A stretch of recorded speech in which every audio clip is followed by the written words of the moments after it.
రామ నారాయణ రామ.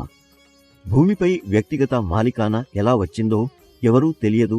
ఆకాశంలో అపారమైన నక్షత్రాలు లేకపోతే ఆకాశం ఎలా ఉండేది? సూర్యుడు, ఆకాశం, గాలి, భూమి ఎప్పుడు అన్ని మనుషులు నా సర్వీస్లో ఉన్నారు అని చెప్పదు ప్రభుత్వం. ప్రజలకు ప్రకృతి గురించి తెలియజేయకపోతే ప్రజలకు ప్రకృతి ఏమిటో ఎలా తెలిసేది? మనిషి శరీరం 5 మూలకాలు గాలి, నీరు, అగ్ని, సూర్యుడు, భూమి నుండి ఏర్పడింది.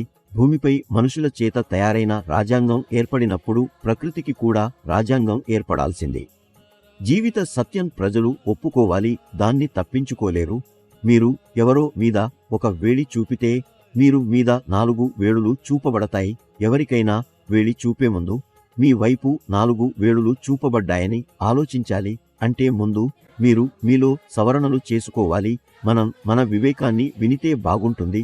మనుషుల చేత తయారైన రాజ్యాంగాన్ని మనం చూడలేము, కానీ ప్రకృతికి రాజ్యాంగాన్ని మనం అనుభవించగలము.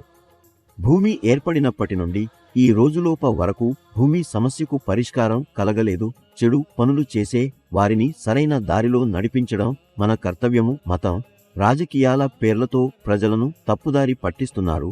వారి జన్మ హక్కులు, ప్రకృతికి సంబంధించిన ధర్మం, మానవ హక్కుల మతంగా మార్చేశారు. మీరు ప్రకృతి ధర్మాన్ని అంగీకరించి ప్రకృతికి కృతజ్ఞతలు చెప్పండి. ప్రకృతే మీ ధర్మం, మీ కర్మ. ఒకసారి కూర్చుని మీరు ప్రకృతి నుంచి ఏమేమి పొందారో ఆలోచించండి. ప్రకృతి ధర్మాన్ని మీరు పాటిస్తే మీకు ఏమేం లభిస్తోంది, ఏమేం లభించడం లేదు అని త్వరలోనే అర్థం అవుతుంది. ప్రకృతిని త్వరగా ఎవరు అర్థం చేసుకోలేరు.